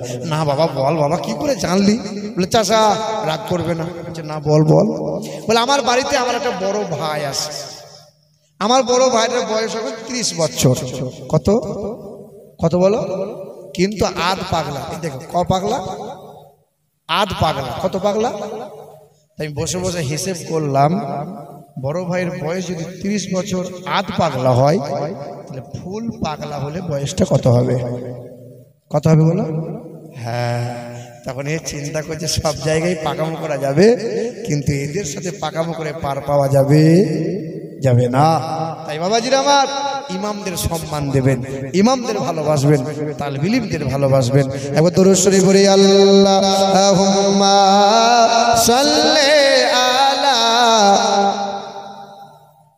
মাওলানা মুহাম্মদ ওয়া আলা আলি সাইয়্যিদিনা। হে মুসলমানের ছেলেরা, হে নওজওয়ান যুবকেরা, বয়ান করছিলাম কোরআনকে নিয়ে, বয়ান করছিলাম। ফ্রান্সের মমির স্পেশালিস্ট বিখ্যাত একজন সার্জন, ওর নাম হলো ডক্টর মরিস বুকাইলি। ওই মানুষটা খ্রিস্টান ধর্মের অনুসারী। ওই মানুষটা মিশরে গিয়েছিলেন, কোন একটা কনফারেন্সে হাজির হয়েছিলেন, ইসলামিক কনফারেন্সে হাজির হয়েছিলেন। আলেম ওলামারা বক্তব্য রাখছিলেন, কোরআন নিয়ে বক্তব্য রাখছিলেন। কোরআনে কোনো ভুল নাই, কোরআনে কোনো ভুল নাই, কোরআনে কোনো ত্রুটি নাই। এই ব্যক্তিটা মুচকি মুচকি হাসছিল। এই ব্যক্তিটা বলছিল বাইবেল বললাম আমি, চান্দাবাস্তা বললাম আমি, ত্রিপিটক পড়েছি আমি, রামায়ণ মহাভারত পড়েছি আমি, প্রতিটা ধর্মগ্রন্থে কিছু না কিছু ভুল পেয়েছি। এমন একটা কোরআনের নাম বলে, কোরআনে নাকি বলে কোনো ভুল নাই, কোরআনে নাকি বলে ওরা কোনো ভুল নাই। হ্যাঁ, ওই মিশরের, ওই আপনার ফ্রান্সের বিখ্যাত মমির specialist surgeon doctor Maurice Bucaille কি করলেন? ওই মানুষটা 1980 সালে কোরআন পড়বে বলে, কোরআনের ভুল বার করবে বলে কোরআনটাকে রিসার্চ করা শুরু করে দিলেন। আরবি পড়া শিখে নিলেন, সূরা ফাতিহা থেকে পড়তে শুরু করলেন, সূরা নাস পর্যন্ত বললেন। 1 বছর নয়, 2 বছর নয়, 3 বছর নয়, 5 বছর রিসার্চ করে ফেললেন। 5 বছর রিসার্চ করে নেওয়ার পরে ক্যামেরার সামনে দাঁড়িয়ে বলেছিলেন, হে সাংবাদিকরা, দেশ বিদেশে প্রচার করে দাও, দেশ বিদেশে প্রচার করে দাও। আমি ডক্টর মরিস বুকাইলি বলছি, আমি ফ্রান্সের মমির স্পেশালিস্ট সার্জন, আমি ডক্টর মরিস বুকাইলি। বাইবেল পড়েছি আমি, চান্দাবাস্তা পড়েছি আমি, ত্রিপিটক পড়েছি আমি, রামায়ণ পড়েছি আমি, ভুল পেয়েছি, ভুল পেয়েছি। তবে কোরআনের ভুল বার করতে গেলাম, 5 বছর রিসার্চ করলাম। আল্লাহর শপথ করে বলি, কোরআনে বিন্দু মাত্র কোনো ভুল পেলাম না। সঙ্গে সঙ্গে মানুষটা কোরআন বুকে আঁকড়ে ধরে নিল, কালেমা লা ইলাহা ইল্লাল্লাহু মুহাম্মাদুর রাসূলুল্লাহ, কালেমা পড়ে মুসলমান হয়ে গেল। নিজের নামটা পাল্টে দিল, নাম রেখে দিল সুলাইমান। যারা বলে সুবহানাল্লাহ। নাম রেখে দিল সুলাইমান। কোরআনের পর্ষে রিসার্চ করে কোরআনের ভুল বার করতে গেলে এই মরিচ বুকাইলি ফ্রান্সের স্পেশালিস্ট সার্জেন্ট কালেমা পড়ে ঈমান নিয়ে এলো, মাথায় রাখলো টুপি, গালে সুন্নতি দাড়ির সুন্নতি পোশাক পরে নিয়ে একজন আল্লাহ পাকের খাস মুমিন বান্দা হয়ে গেল। আমরা তো পারলাম না। বাবাজিরা, ভাইরা আমার, এ মুসলমানের ছেলেরা, নওজোয়ান যুবকেরা, ওই মহাত্মা গান্ধী বলেছিল মৃত্যুর 17 দিন আগে একটা চিঠি লিখে দিয়ে গিয়েছিল। ওই মহাত্মা গান্ধী বলেছিল আমার মুসলমানদের সাথে ওঠা বসা বেশি, মুসলমানদের সাথে ওঠা বসা বেশি ছিল। মহাত্মা গান্ধী 17 দিন আগে বলে দিয়েছিল পশ্চিম আকাশে একটা উদিত হয়েছে, একজন ব্যক্তির আবির্ভাব হয়েছে। পৃথিবীর কোন মানুষ যদি ওই ব্যক্তির আদর্শ ফলো করে চলে, আমি মহাত্মা গান্ধী বলে দিয়ে যাই, বিশ্বনবী মোহাম্মদ রাসূলুল্লাহর নামটা বলে দিয়ে যায়। আহা, মহাত্মা গান্ধী মৃত্যুর 17 দিন আগে বলেছিল আমি বিশ্বনবী মোহাম্মদ রাসূলুল্লাহর জীবনীটা পড়ে দেখলাম। আমি গৌতম বুদ্ধর জীবনী পড়েছি, আমি গুরু নানকের জীবনী পড়েছি, বালক ব্রহ্মচারী জীবনীটা পড়েছি, শ্রী চৈতন্য জীবনীটা পড়েছি, রামকৃষ্ণ বলো তাম ধর্মগুরুদের জীবনী পড়ে দেখলাম। তবে বিশ্বনবী মোহাম্মদ রাসূলুল্লাহর জীবনী পড়ে দেখলাম। মুসলমানের ছেলেরা, হেওয়া মুসলিম ভাইরা, ওই মহাত্মা গান্ধী বলেছিল আমি জীবনী 2 খণ্ড পড়ে দেখলাম। বিশ্বনবীর মতো মহাদর্শবান, মহাচরিত্রবান মহাপুরুষ পৃথিবীর জমিনে আর 2টা হতে পারে না। সঙ্গে সঙ্গে আল্লাহর কোরআন একথা জানিয়ে দিয়েছিল। এই কথা কোরআন আজও জানিয়ে রেখে দিয়েছে। কোরআনের পারা নম্বর 19, সূরার নাম সূরা কলম, পৃষ্ঠা নম্বর 3, আয়াত নম্বর 3, লাইন নম্বর 14। আমার আল্লাহ পাক জগতের মানুষকে জানিয়ে দিল ওয়া ইন্নাকা লা আলা খুলুকিন আযীম। মহাচরিত্রের অধিকারী যিনি, সবচেয়ে মর্তবা মর্যাদা আমি আল্লাহ পাক যাকে দান করেছি, রাফা'না লাকা যিকরাক, তিনি হলেন আর কেউ নয়, তিনি হলেন জানাবে মুহাম্মদুর রাসূলুল্লাহ। এখন ইংল্যান্ডের ব্রিটিশ মিউজিয়ামে লেখা আছে, লিখে রেখেছে তারা খ্রিস্টান ভাষারা যারা, সাদা পাথরে কালো কালি দিয়ে লেখা আছে as a leader, as a teacher, as a father, as a love maker, Muhammad is the Superman in the world. বিশ্বের জমিনে 1 নম্বর নেতা যিনি, বিশ্বের জমিনে 1 নম্বরের পিতা যিনি, বিশ্বের জমিনে 1 নম্বরের শিক্ষক যিনি, মানব জাতির কল্যাণকর্তা, জগৎগুরু যীশু খ্রিস্ট নয়, আব্রাহাম লিঙ্কন নয়, লেনিন নয়, মহাবীর নয়, গুরু নানক নয়, গৌতম বুদ্ধ নয়, চৈতন্য নয়, স্বামী বিবেকানন্দ নয়। এখনো ব্রিটিশ মিউজিয়ামে লিখে রেখেছে, আজও কালো কালি দিয়ে লেখা আছে সাদা পাথরের উপরে, তিনি হলেন জানাবে মুহাম্মদুর রাসূলুল্লাহ। এ বাবাজিরা, ভাইরা আমার, যখন ভারত পাকিস্তান বাংলাদেশ এক ছিল, ওই সময় একজন বেঈমান আমার নবীর চরিত্র নিয়ে বই লিখেছিল। বইটার নাম দিয়েছিল রঙ্গিলা রসুল। কি নাম শুনেছেন কোনদিন? বইটার নাম রঙ্গিলা রসুল। বইটা লিখলো যিনি, ওই ব্যক্তির নাম হলো রাজপাল। ওই বইয়ের ভিতরে আমার নবীকে বলেছে লম্পট, ওই বইয়ের ভিতরে আমার নবীকে গাল মন্দ করেছে। এই বাংলাদেশে ময়মনসিংহে বাড়ি, বাপ মুসলমান, মা মুসলমান, ওই বিশ্বা মহিলা তসলিমা নাসরিন আমার নবীর চরিত্র নিয়ে কত বই লিখেছে। ছোটবেলার মেয়ে বই লিখেছে, দ্বিখণ্ডিতা কত শত বই লিখেছে। দুশ্মন, নবীর দুশ্মন সালমান রুশদি নবীর চরিত্র নিয়ে বই লিখেছে। যখন ভারতের নূপুর শর্মা আমার নবীকে অপমান করেছিল, এক হয়ে আন্দোলন করেছিলাম না, করি নাই? এ বাবাজিরা, ভাইরা আমার, মক্কার জমিনে বেঈমান কাফেরেরা আমার নবীকে জাদুকর বলেছিল, আমার নবীকে পাগল বলেছিল, আমার নবীকে কবি বলেছিল, কিন্তু আমার নবীর চরিত্র নিয়ে কোনোদিন গাল দেয় নাই। আর বর্তমানে কাফেররা কিন্তু দেয়। শুনেছেন কি জানি না, নবীর পাগল, নবী জাদুকর, বেঈমানরা প্রচার করেছে। আর বুড়ি মহিলা জামা কাপড় বেঁধে, পুটুলি বেঁধে মক্কা ছেড়ে পালাবে, মক্কা ছেড়ে পালাবে। আমি লিখেছি কবিতা, মক্কা মরুর তপ্ত পথে চলছিল এক বৃদ্ধাজন, আরে মস্ত বোঝা মাথায় ছিল, কাঁপছিল তার দুই চরণ।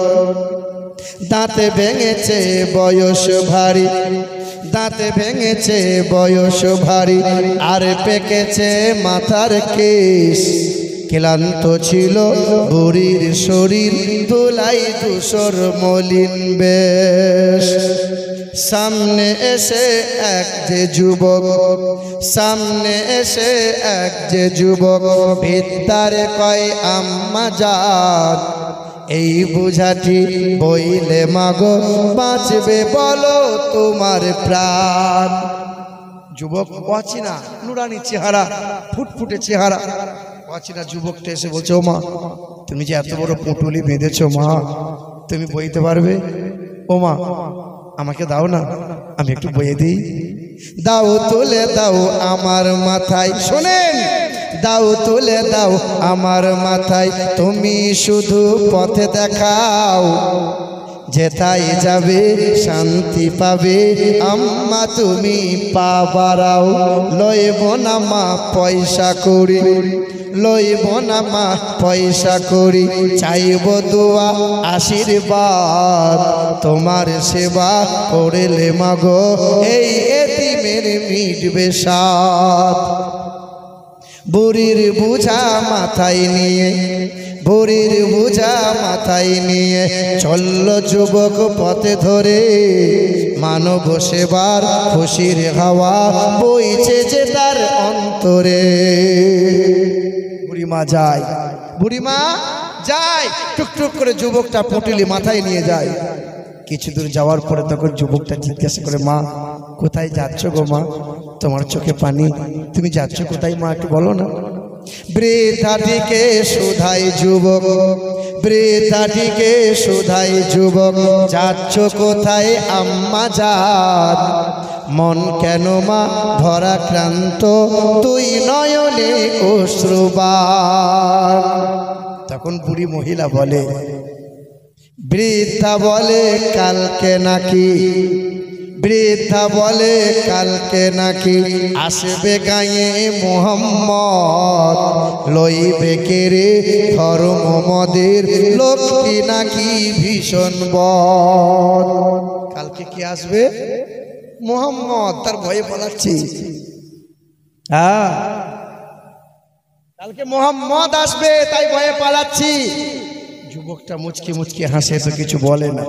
কিছু দূর যেতে যেতে তখন বুড়িটা বলে, একটু পরেই বৃদ্ধা বলে, একটু পরেই বৃদ্ধা বলে, ওইখানে মোর চলার শেষ, নামিয়ে দে বাপ বুঝা আমার, করলে দারুণ কষ্ট ক্লেশ। এবার বুঝা আমাকে নামিয়ে দাও।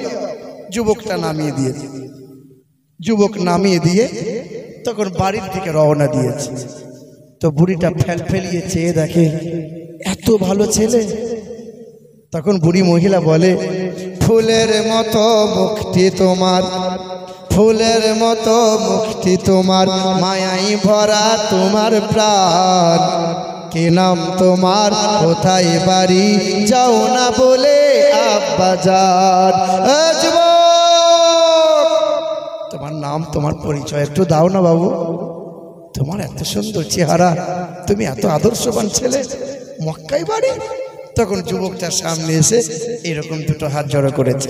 যুবক বলে করুন দোয়া, যুবক বলে করুন দোয়া, না হয় যেন আমি বদ, যার ভয়েতে ভাগছো মাগো, যার ভয়েতে ভাগছো মাগো, আমি তো সেই মোহাম্মদ, আমি সেই মোহাম্মদ। হ্যাঁ, তখন বুড়ি মহিলা কি করলো?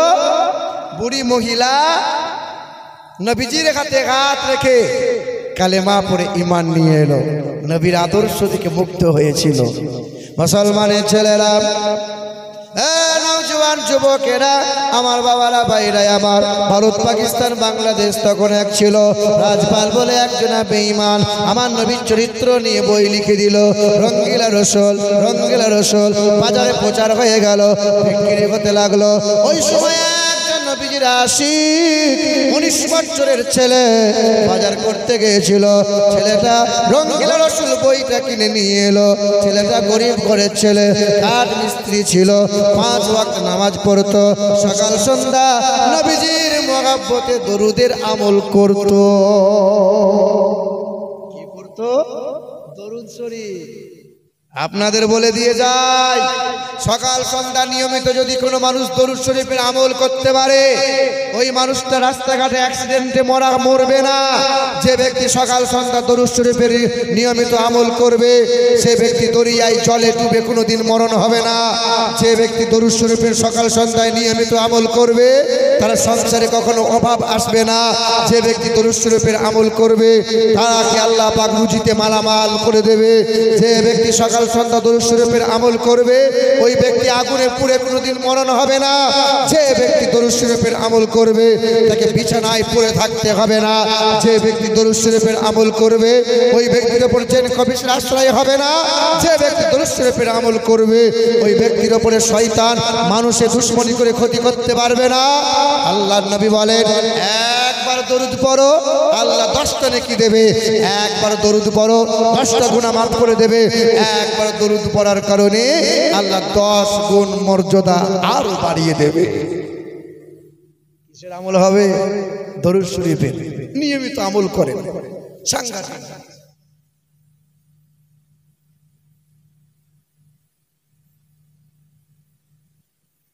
দরুদ শরীফ পড়েন, আল্লাহুম্মা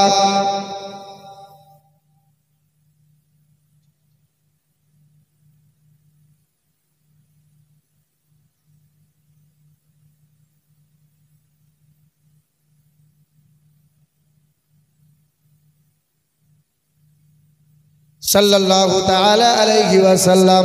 বাবারা, ভাইরা আমার, ওই গরিব ঘরের ছেলেটা কি করেছিল? আল্লাহ নবীকে গাল দিয়ে বই লিখেছিল, নবীর চরিত্র নিয়ে আঘাত দিয়ে কথা বলেছিল। আহা, ওই মানুষটা কি করেছিল? 19 বছরের ছেলেটা রাজপালকে হত্যা করে দিয়েছিল। ইলমুদ্দিন 19 বছরের নওজোয়ান ইলমুদ্দিন ছেলেটা জেলে বন্দী হয়ে গেল। জজ আদালতে জিজ্ঞাসা করেছিল, কেমনে তুমি হত্যা করলে বলো? বলে, আমি স্বেচ্ছায় নবীর দুশমনকে পৃথিবীর জমিন থেকে সরিয়েছি। আমরা তাদের দেব দেবী নিয়ে গালমন্দ করি না, আমার নবীকে গালমন্দ কেন করে? ইলমুদ্দিন নবীজির মহব্বতে সঙ্গে সঙ্গে আদালতে চোখ রাঙিয়ে বলেছিল, না না, আমি বাঁচার জন্য নয়, আমার নবীকে যে গালমন্দ দেয়, নবী তো আমার ঈমান, নবী তো আমার জান, নবী আমার প্রাণ, আমার নবীর মহব্বতে কোনোদিন আমি মাথা নত করব না। বাপ মাকে গালমন্দ দাও, আমার বংশে গালমন্দ দাও, আমি হয়তো মেনে নেব, কিন্তু আমার নবীর চরিত্র নিয়ে কথা বললে সহ্য করব না। জজ আদালতে ফাঁসির অর্ডার দিয়েছিল। ও ইলমুদ্দিন শেষ তামান্না, কোরআন চেয়ে নিয়েছিল, কোরআন বুকে নিয়েছিল, কোরআনে জমা দিয়েছিল। ওই মানুষটার ফাঁসি হয়ে গেল। 3 মাস পরে কবর থেকে লাশ যখন তোলা হয়েছিল, ইতিহাস সাক্ষ্য দেয় তার চেহারা 3 মাস পরে যেমন আগে ছিল, 3 মাস পরে কবর থেকে উঠানো হয়, যেমন কার চেহারা তেমনই রয়ে যায়। কিন্তু চিকিৎসা বিজ্ঞান বলে 6 দিন পরে নখ খসে যাবে, 9 দিন পরে চুল, কবর গাগের সামান নিতে কইর না কেউ ভুল। কবর জায়গা ভালো নয়, কবর জায়গা ভালো নয়, আমল দিয়ে কবর গৃহ সাজিয়ে নিতে হয়, কবর জায়গা ভালো নয়। 17 দিনে পেটে পেটে শেষ পোকার খাদ্য হবে। 7 দিন পরে গোশত থাকবে না, কঙ্কাল পড়ে রবে। 17 দিনে পেটে পেটে শেষ পোকার খাদ্য হবে। 7 দিন পরে গোশত থাকবে না, কঙ্কাল পড়ে রবে।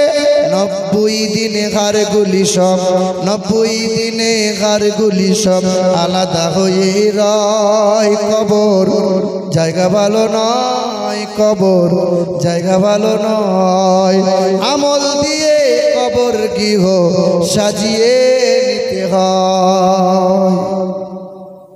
বাপ, আপনার মা চলে গেছে, আপনার আব্বা চলে গেছে, কোনোদিন গিয়েছেন বাপ মায়ের বাড়িতে? 4 বছর 5 বছর হলো, বাপ মা কোথায় কোন কবরে শুয়ে আছে চিনতে পারবেন না আপনি, আর জানি না। সংসারের চিন্তা, বিবি মায়ার চিন্তা, বাচ্চার ভাবনা, জমি জায়গা ভাবতে ভাবতে মা বাবার বাড়িটাও ভুলে গেছেন। বেঁচে থাকতে তো বাপ মায়ের সেবা তেমন আমি আপনি কেউ করতে পারলাম না। নবীজি আমার বলেন, প্রতিদিন একবার করে মা বাবার বাড়িতে যেও, প্রতিদিন বাপ মায়ের সাথে একটু গল্প করে আসিও। আল্লাহর নবী বলেন, প্রতিদিন যদি না পাও, জুম্মার দিনে একবার করে জুম্মার নামাজটা পড়ে সোজা বাপ মায়ের কবরে যাইও। বাপ মায়ের কবরের কাছে দাঁড়িয়ে সূরা ফাতিহা 3 বার কুলগুটা পড়ে, দরুদ শরীফটা পড়ে এক আল্লাহর দরবারে কেঁদে কেঁদে দোয়া করো।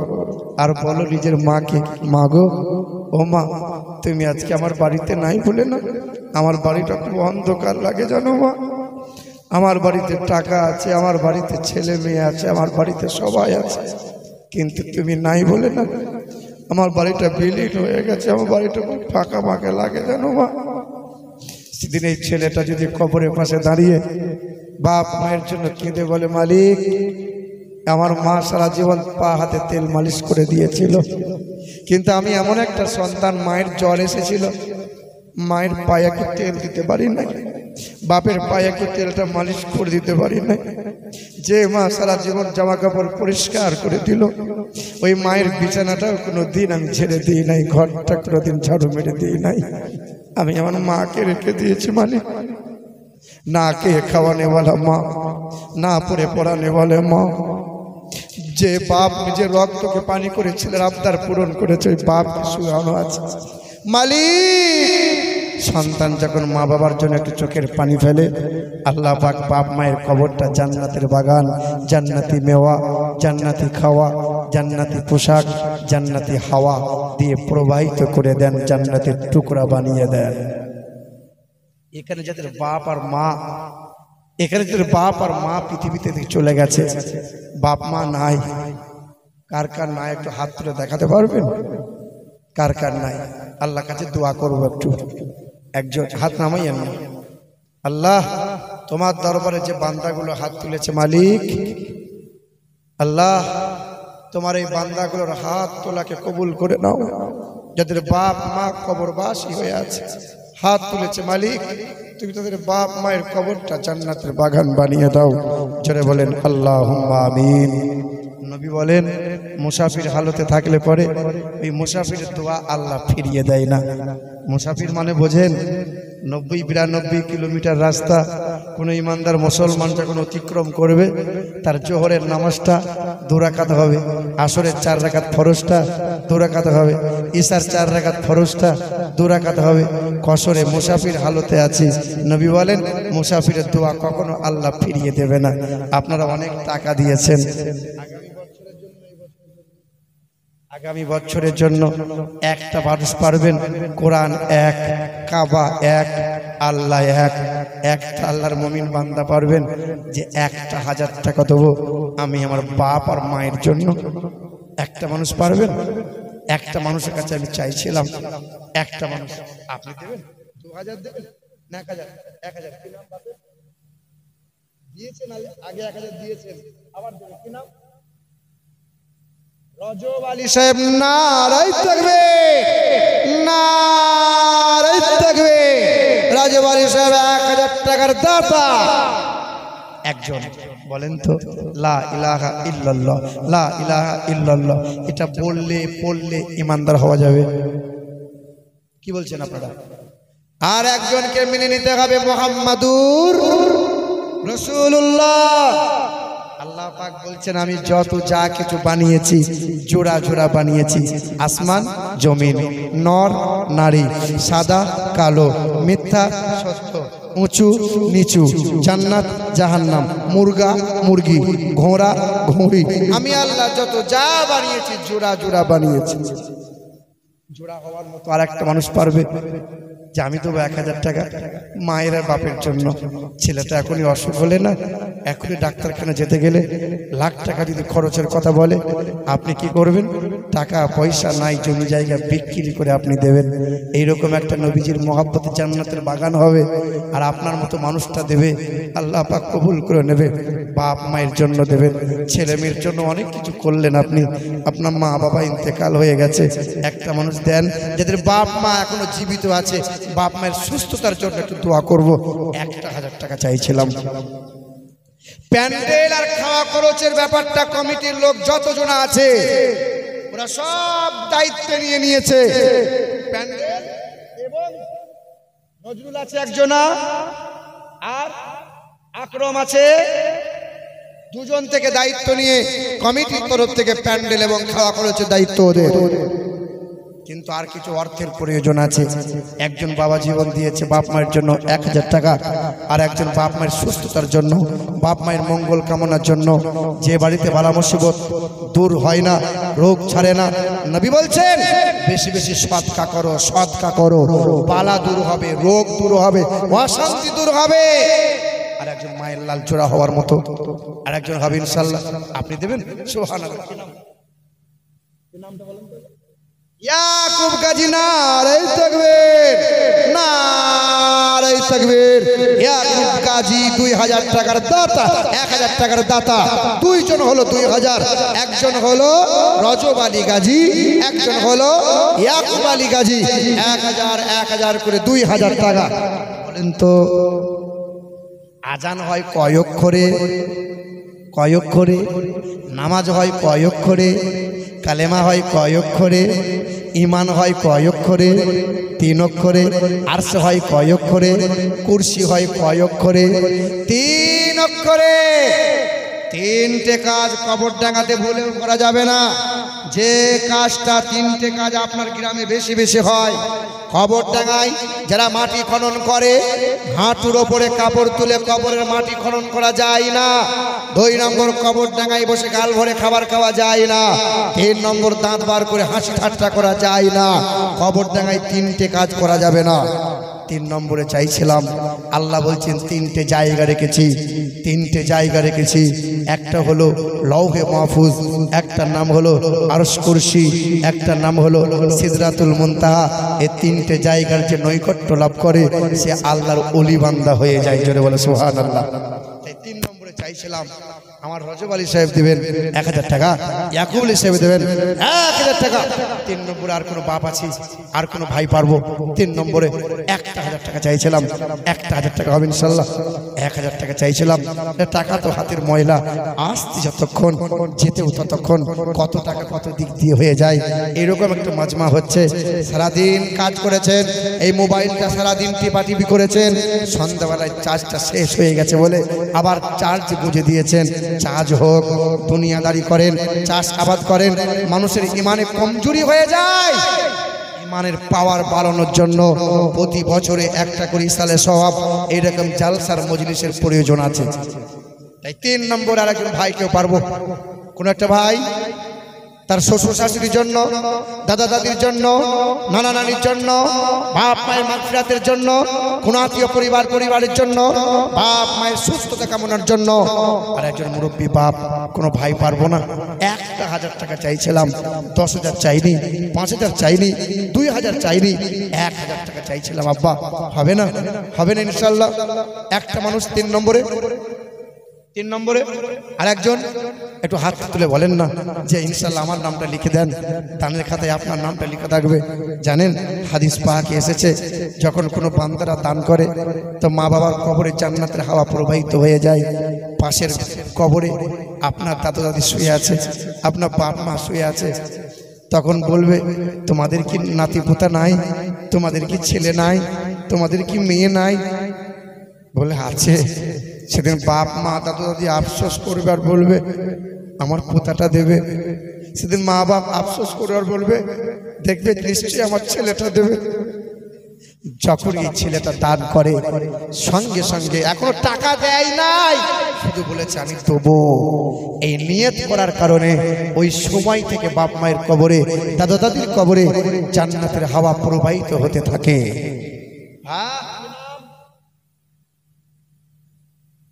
কি নাম হবে ইনশাআল্লাহ বলো? আহাদুল দেবে 1000। নারে তাকবীর, নারে তাকবীর। আহাদুল সাহেব 1000 টাকার দাতা। কয়জন হলো বাপ? রজব আলী সাহেব 1000 টাকা, ইয়াকুব আলী সাহেব 1000 টাকা, আহাদুল দেবে 1000 টাকা। কজনা হলো? নবীর খলিফা কয়জনা জানা আছে? কজন? আসমানি প্রধান কিতাব কয়টা? 4টে। জবুর, তাওরাত, ইনজিল, কোরআন। আল্লাহ কোটি কোটি ফেরেশতা দিয়েছেন, 4 জন ফেরেশতাকে প্রধান করেছেন। কজনকে? জিবরাইল ফেরেশতা, মিকাইল ফেরেশতা, ইসরাফিল ফেরেশতা, আজরাইল ফেরেশতা। 4 খলিফা, 4 আসমানি কিতাব, 4 জন প্রধান ফেরেশতা। 4 নম্বরে আপনার নামটা চাইছিলাম বাপ, হবে ইনশাআল্লাহ। 1 নম্বরে রজব আলী সাহেব দিয়েছেন, 2 নম্বরে ইয়াকুব আলী সাহেবের নাম লিখিয়ে দিয়েছেন, 3 নম্বরে আহাদুল সাহেব নাম লিখিয়ে দিয়েছে, 4 নম্বরে কেউ পারবে? 4 নম্বরে হবে ইনশাআল্লাহ। আরে মোবাইল তুই চালাচ্ছিস? কি যুগের হাওয়া বাপ, কি জিনিস যে হবে সব এরা। এবার হবে না ইনশাআল্লাহ। আর একজন, আর একটা মানুষ দেন 4 খলিফার নামে, আর একজন মানুষ হবে না? আমাদের কষ্ট হচ্ছে বলেন, আবার কি 3টে বেজে গেল, হবে না? না 100 পারলে 100ই দেন না, 100 200 যেমন পারবেন তেমন দেন, যেমন পারবেন। কোরআন নিয়ে ওয়াজ হচ্ছিল বাবা। কি নিয়ে ওয়াজ? কি নিয়ে ওয়াজ হচ্ছিল? কোরআন নিয়ে। কোরআন শরীফের পারা কয়টা বলেন? পারা কয়টা? এই কমিটি ভাই, একটু মা বোনদের কাছে একটা গামছা নিয়ে যান। আমার মায়েরা 100 টাকা, 10 টাকা, 20 টাকা, 50 টাকা যেমন করে আছে মা, তোমরা তেমন করে দিও। 30টা পুরুষ মানুষ ভাই আমার 100 করে টাকা দেবেন। কোরআনে 30টা পারা, 31টা নয়, 31টা মানুষকে চাইছিলাম। এই দেখেন 30টা মানুষ 100 করে দেন, 100 করে দেন। একটু হাতটা বাড়িয়ে দেন, 100 করে দেন। খাস করে দোয়া হবে। আকলিমা বিবি কত দিয়েছে? 3070 টাকা। মাশাআল্লাহ, 370 টাকা। নারে তাকবীর, নারে তাকবীর। আকলিমা বিবি 370 টাকা দিয়েছে। আল্লাহ পাক দানকে কবুল করেন। 100। আপনার কাছে 100 টাকা আছে? আমার মানি ব্যাগ শুরুটা করতে হবে। এক করার দেন তো, হাদিয়া শুরু।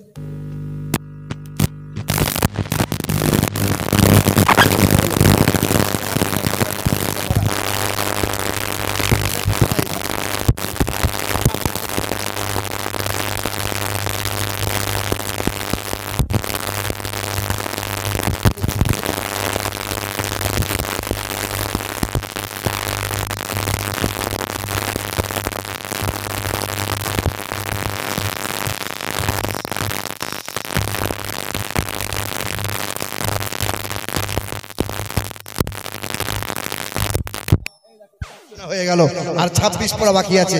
সুবহানাল্লাহ।